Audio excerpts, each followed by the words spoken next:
అందరికీ నా హృదయపూర్వక నమస్కారాలు. చాలా రోజుల నుంచి మా జన సైనికులు కానీ పార్టీ నాయకులు కానీ అందరూ రిలీజ్ చేస్తే బాగుంటుంది, దీని మీద స్పందిస్తే బాగుంటుంది అంటే ఈ నోట్స్ ద్వారా చెప్తా ఉన్నాను. అందుకని ఉన్న కరోనా ఈ సమయంలో చాలామంది అందరినీ ఇబ్బంది పెట్టడం దేనికి, ఎందుకంటే ఎక్స్పోజర్ ఎక్కువైపోయింది. ఇప్పటికీ ఆంధ్రప్రదేశ్లోనే 50,000 పైగా కేసులు, మన తెలంగాణలో దాదాపు 47,000 కేసులు, దేశం మొత్తం మీద 28,000 మంది పైగా చనిపోయారు. ఇలాంటి పరిస్థితుల్లో కొంత జాగ్రత్తలు తీసుకోవడం కోసం నేను వీటన్నిటి నుంచి దూరంగా ఉన్నాను. కానీ నిన్న వరుస సంఘటనలు, నిన్న రాజమండ్రిలో జరిగిన సంఘటన దగ్గర నుంచి మన రాజధాని విషయం కానీ వీటన్నిటి మీద అందరూ అడుగుతూ ఉంటే నాకు ఇది చెప్పాలన్న అనిపించింది. అందుకని మీడియా ముఖంగా ఒకసారి వచ్చి నేను ఏమనుకుంటున్నాను ఇవన్నీ ఒకసారి చెప్దామని ఆ ఉద్దేశంతో ఇది ఏర్పాటు చేయడం జరిగింది. కాబట్టి ఇది పెట్టుకోవడం ఉంటా నాకు కొంచెం మాట్లాడడానికి కొంచెం ఇబ్బందిగా ఉంది. అది కూడా సోషల్ డిస్టెన్స్ మెయింటైన్ చేస్తున్నాం కాబట్టి కొంచెం తీసేసే నా సౌలభ్యం కోసం ఇది తీసే అవకాశం ఇప్పించని మనస్ఫూర్తిగా కోరుకుంటూ మీరు ప్లీజ్ అడగండి sir. Please. Thank you sir. నమస్కారం అండి. ప్రజాశ్రేయస్సును కాంక్షిస్తూ చాతుర్మాస్య దీక్షను చేపట్టానని మీరు చెప్పారు. ఈ దీక్ష గురించి మరిన్ని వివరాలు తెలుసుకోవడానికి జన సైనికులు, మీ అభిమానులు చాలా ఆతృతగా ఎదురు చూస్తున్నారు. అంటే ఇలాంటి దీక్షలు కానీ, చాతుర్మాస దీక్షలు కానీ, నా వ్రతాలు కానీ ఇవన్నీ కేవలం నా వ్యక్తిగతంగా చేసేవాడిని ఇప్పుడు దాకా. ఎందుకు మొన్న మటుకు నాకు చాలామందితో మాట్లాడుతున్నప్పుడు, వరుసగా కాన్ఫరెన్స్ కాల్స్ మాట్లాడుతున్నప్పుడు నిస్సహాయ స్థితిలో ఉండి, అంటే ఆర్థికంగా కూడా మనం చేయాల్సింది చేసి కొన్నిసార్లు పరిస్థితులు ఏమొస్తాయంటే భగవంతుడిని శరణ్ వేడుకోవాల్సి వస్తుంటుంది. అందుకనే ఎలా చాతుర్మాస దీక్ష రాబోతుంది, దానికని కేవలం మనశాంతి కోసం కాకుండా ప్రజలందరూ బాగుండాలి అందరికీ అనే ఆ ఉద్దేశంతో స్టార్ట్ చేశాను. ఇది నాకు గత 2003 నుంచి నేను చేసుకుంటూ వెళ్తున్నాను. అంతకుముందు వేరే మాలలు, మన ఐప్సా మాల అలాంటివి వేసేవాడిని, ఇంకా వేరే యోగా ప్రాక్టీసులు చేసేవాడిని. కానీ 2003 నుంచి మటుకు ఈ చాతుర్మాస దీక్ష అనేది చాలా నిష్ఠగా చేసుకుంటాను. కాకపోతే అన్నిసార్లు బయటికి తెలియదు. అది నేను సినిమాలు చేయడం వల్ల అది బయటికి తెలిసేది కాదు. ఇప్పుడు ప్రజా జీవితం ఉండటం వల్ల బయటకు వచ్చే అంశం అది. ఈ సృష్టిని నడిపే విష్ణుమూర్తి ఆయన సైనించే కాలం అది. అందుకని చెప్పి ఆయన భక్తులందరూ కూడా ఈ ప్రాసెస్ని గౌరవించే వాళ్ళందరూ, ఈ కల్చర్ని గౌరవించే వాళ్ళందరూ కూడా ఈ చాతుర్మాస దీక్ష చేస్తారు. ఇదేనంటే ఇది ఒక గృహస్థ ధర్మంలో ఉన్న నేను కొన్ని ప్రమాణాలు పాటించి ఒంటిపూట భోజనం చేస్తూ కింద పడుకోవటం ఇవన్నీ ఉంటాయి. ఇది వచ్చే డిసెంబర్ కార్తీక మాసం దాటే వరకు ఉంటుంది. ప్రపంచంలో కరోనా అల్లకొల్లాలను సృష్టిస్తుంది, మన దేశాన్ని కూడా చుట్టుముట్టింది. ముఖ్యంగా ఈ కరోనా చేసే విలయాన్ని అంచనా వేయడంలో ఆంధ్రప్రదేశ్ ముఖ్యమంత్రి శ్రీ జగన్ రెడ్డి గారు విఫలమయ్యారని వైద్య రంగం నిపుణులు అంటున్నారు. మీరేమంటారు? మనం అపోజిషన్లో ఉన్నామని చెప్పేసి దీని మీద అలా కాకుండా దీన్ని న్యూట్రల్గా కూర్చొని అన్బయాస్డ్గా దీని గురించి మాట్లాడాలి అంటే ఇది ప్రపంచానికి వచ్చిన విపత్తు, ఇది ప్రపంచానికి వచ్చిన ఆపద ఇది. కాబట్టి ఇలాంటి పరిస్థితుల్లో ఏ ప్రభుత్వాలు సంసిద్ధత ఎక్కువగా ఉండుంటే ఆ తీవ్రతని తగ్గించే పరిస్థితులు ఉంటాయి. కాబట్టి ఇక్కడ మనకి కరోనా వచ్చినప్పుడు ప్రతి ఒక్కరు కూడా ఫస్ట్ నమ్మలేదు, ప్రపంచ దేశాలు కూడా. అలాగే ఆంధ్రప్రదేశ్ నాయకత్వం కూడా దీన్ని అలా వచ్చి వెళ్ళిపోయేది పెద్ద ఇష్యూ కాదు, ఇది ఫ్లూ లాంటిది అనేది. ఈవెన్చువల్గా ఇది ఫ్లూ లాంటిది అవుద్దేమో, కానీ ఈ లోపల ఇన్ని వేల మంది, ఇన్ని లక్షల మంది పడిపోవటం, ఇన్ని వేల మంది చనిపోవటం, అలాగే ఒకేసారి హాస్పిటల్స్కి తట్టుకునే ఇంత సమర్థత లేకపోవటం, ఇవన్నీ ఎవరు ప్రపంచమే ఊహించలేదు. అలాంటి సమయంలో 2 నెలల లాక్డౌన్ పీరియడ్ని ఖచ్చితంగా సద్వినియోగం చేసుకొని ఇంకా మనకు అప్పటికి స్పైక్ రాలేదు, మన లాక్డౌన్ విధించడం వల్ల మహమ్మారి బారిన పడలేదు. చేసిన తర్వాత ఒకసారి ఇబ్బడి ముబ్బడిగా కేసులు పెరిగిపోవటం, ఎంతమంది హాస్పిటల్స్కి వెళ్ళిపోవడం, చనిపోవడాలు, ఇవన్నీ ఇబ్బందులు ఉన్నాయి. మరి ఇలాంటి సమయంలో రాష్ట్ర ప్రభుత్వం ఇంకొంచెం జాగ్రత్తగా బాధ్యతగా ఉండుంటే బాగుండేది. కాకపోతే వాళ్ళు మనం కూడా నేను ట్వీట్ చేశాను, టెస్టింగ్ విషయంలో చాలా బాగా చేశారని చెప్పి, అది మనస్ఫూర్తిగానే చేశాను. అది దాంట్లో నేను ఇంకా వేరే థాట్ మనస్ఫూర్తిగానే చేశాను, బాగా చేశారు అలాగని. కాకపోతే టెస్టులు నిర్ధారణ చేసిన తర్వాత రోగులు హాస్పిటల్స్కి వెళ్తే అక్కడ వైద్య సదుపాయం కానీ, లేదంటే వాళ్ళకి ఆహార సౌకర్యం కానీ ఇవన్నీ సరిగ్గా లేవు. అలాగే ఇంట్లో వాళ్ళకి ఒకళ్ళు వస్తే కూడా కూర్చోబెట్టి మీరు ఇంట్లోనే కూర్చొని చేసేయండి, ఇవన్నీ యంత్రాంగం మరింత బాధ్యతగా లేదనేది నేను ఎన్ని కాన్ఫరెన్స్ కాల్స్ మాట్లాడి అన్ని క్షేత్రస్థాయిలో మాట్లాడుతున్న ప్రతి ఒక్కరు చెప్పేది ఇది. దీన్ని ఖచ్చితంగా ఇది, ఎందుకంటే ఇది ప్రభుత్వానికి కూడా తెలుసు కాబట్టి ఇది ఒక రోజులో ఇంకా ఆగిపోయేది కాదు. దీంతో మనం ఇది చాలా కాలం ఉండే జబ్బు ఇది. ఇది ఫైనల్గా ఇది మనందరికీ ఈ ఫ్లూ స్థాయికి వెళ్ళే వరకు దీనికి ఒక వ్యాక్సిన్ కనిపెట్టే వరకు మనందరం చాలా అప్రమత్తంగా చాలా జాగ్రత్తగా ఈ శారీరక దూరం పాటిస్తూ ఇమ్యూనిటీ పెంచుకునే పరిస్థితులు కానీ ఇవన్నీ కావాలి.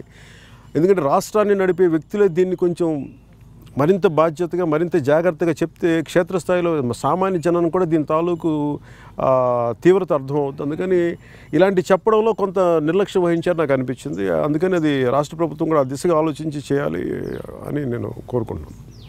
ప్రధానమంత్రి ఆవాస్ యోజన పథకం కింద ఆంధ్రప్రదేశ్లో సుమారు 10 లక్షల ఇళ్ల నిర్మాణం పూర్తయింది.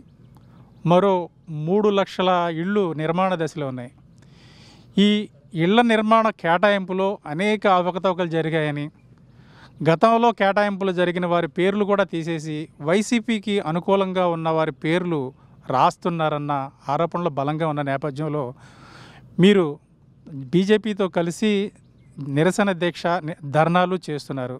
అంటే ముఖ్యంగా అంటే నిజంగా ఒక సొంత ఇల్లు ఉండటం అనేది అది ప్రతి ఒక్కరి కల. అది కేంద్ర ప్రభుత్వం సహకారంతో కేంద్ర ప్రభుత్వం నిధులతోటి ప్రధానమంత్రి ఆవాస్ యోజన వీటికి పథకం కింద ఇళ్ళన్నీ కడతా ఉంటారు, 2 లక్షల ఇళ్ళు. గతంలో కూడా ఇందిరాగాంధీ గృహ పథకం అని చెప్పేసి కాంగ్రెస్ ప్రభుత్వం ఉన్నప్పుడు ఆ ఇల్లు నేను మన కర్నూలులో పర్యటనకు పోయినప్పుడు చూస్తే ఇల్లు కట్టేస్తున్నాయి. ఎప్పుడు కూడా ప్రజా డబ్బు ప్రజాధనం దుర్వినియోగం అయిపోతూ ఉంది. అంటే ఎవరైతే లబ్ధిదారులు వాళ్ళకి ఎప్పటికి ఇవ్వరు.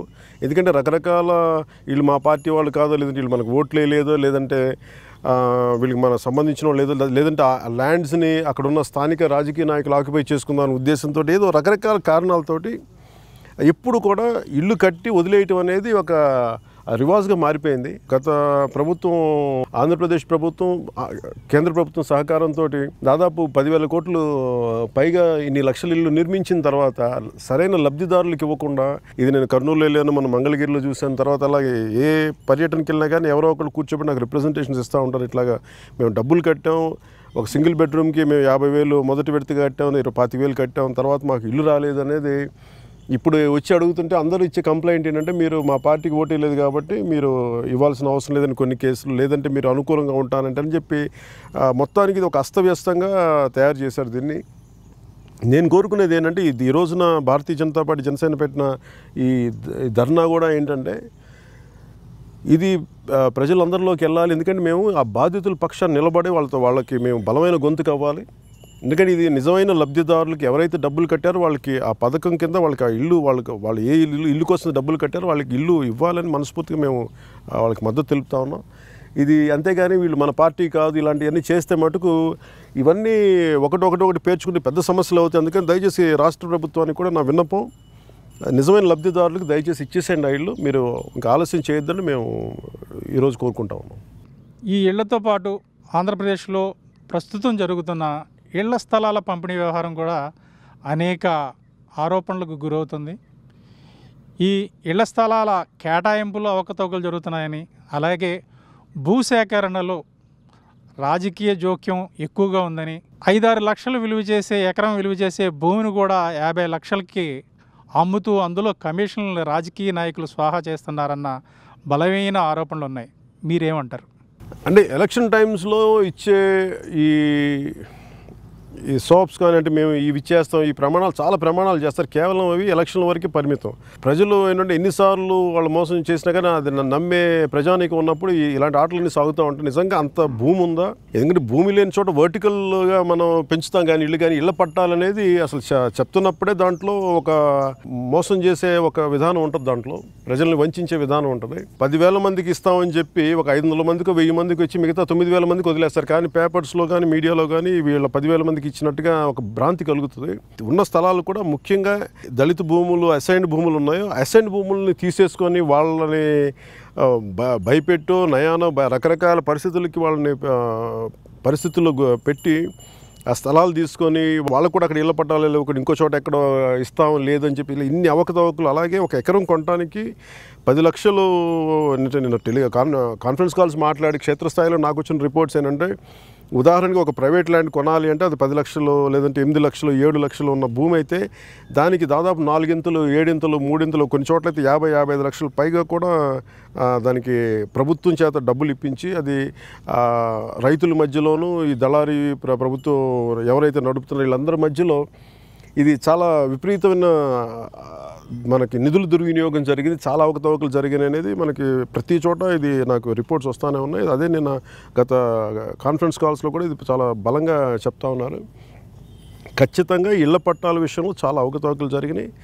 దీనిని సరిచేయాల్సిన అవసరం రాష్ట్ర ప్రభుత్వానికి ఉంది. అలాగే ఎవరికైతే నిజంగా లబ్ధిదారులు ఉన్నారో వాళ్ళకి ఖచ్చితంగా పట్టాలు అందించాలి. ఇవ్వలేని పక్షంలో ఖచ్చితంగా వాళ్ళకి మేము ఎందుకు ఇవ్వలేకపోతున్నా దాని కాంపెన్సేషన్ ఏంటో కూడా వాళ్ళు ఆలోచించి చేయాలి తప్ప ఈ అవకతవకలు మటు ఖచ్చితంగా అరికట్టాలని మేము కోరుకుంటాం. రాజధాని విభజన, సిఆర్డిఏ చట్టం రద్దు 2 బిల్లులు శాసన మండలి ఆమోదం తెలుపలేదు. అయినప్పటికీ ఆంధ్రప్రదేశ్ ప్రభుత్వం ఈ బిల్లుల ఆమోదం కోసం గవర్నర్కు పంపాయి. దీనిని జనసేన ఏ విధంగా చూస్తుంది?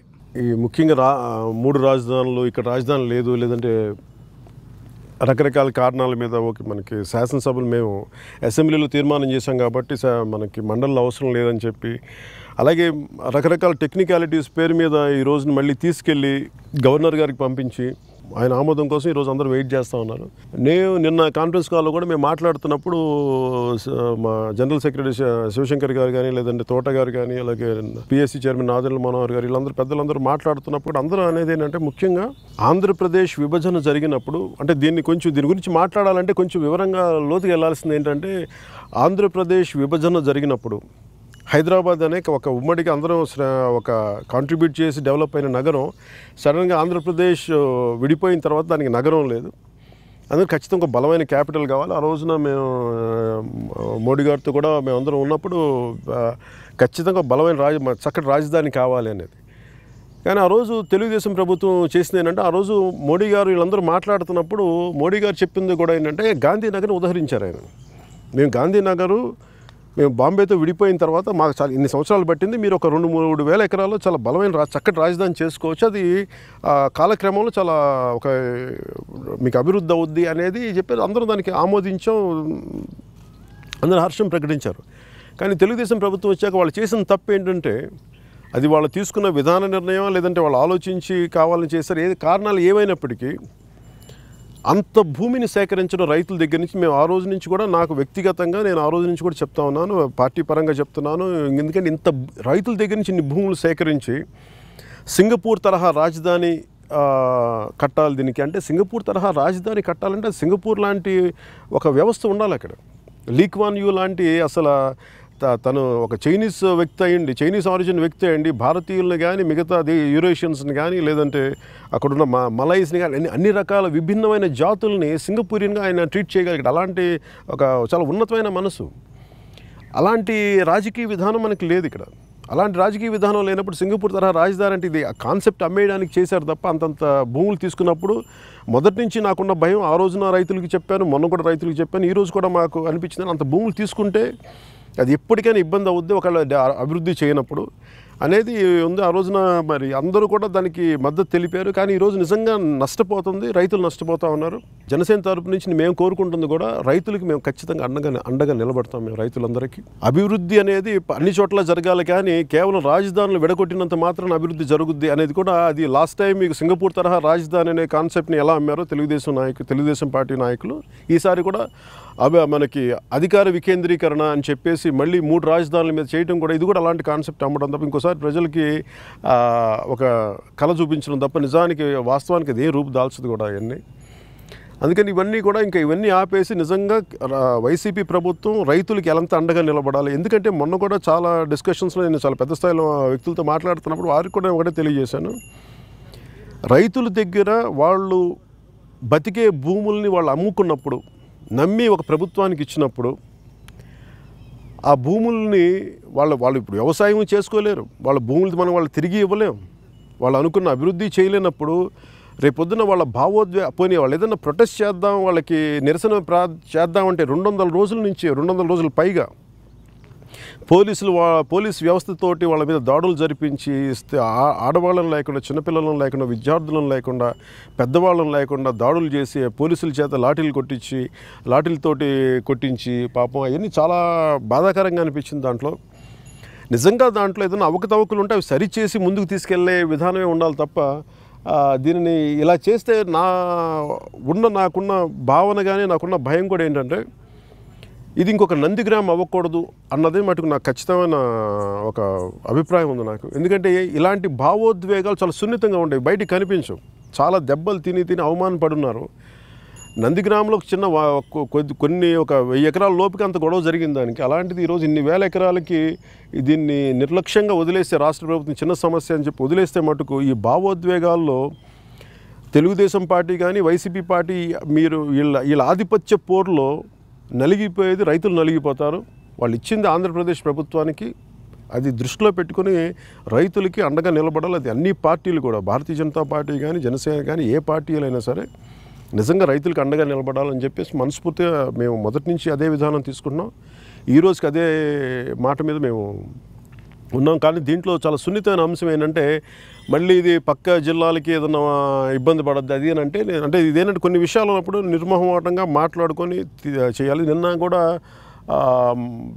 తోట చంద్రశేఖర్ గారు, పార్టీ జనరల్ సెక్రటరీ, ఆయన కూడా మాట్లాడుతూ ఇది ప్రజాభిప్రాయ సేకరణ జరగాలి అన్ని ప్రాంతాల నుంచి అంటే, అది ఎంతవరకు జరుగుద్దో మనం పక్కన పెడితే, ఇది ఆ రోజున అందరూ కూడా ప్రజలందరూ ఆమోదయోగ్యంతో జరిగింది.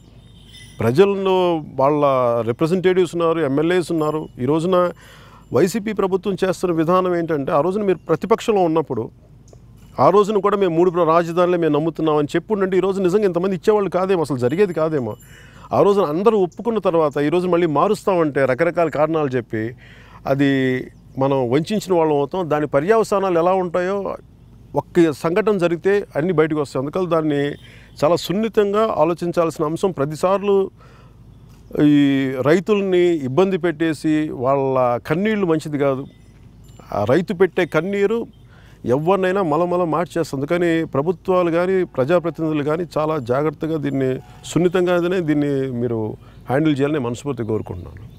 ఈ మధ్యకాలంలో ఆంధ్రప్రదేశ్లో దళితులపై ఎక్కువ అరాచకాలు జరుగుతున్నాయన్న వార్తలు వినిపిస్తున్నాయి.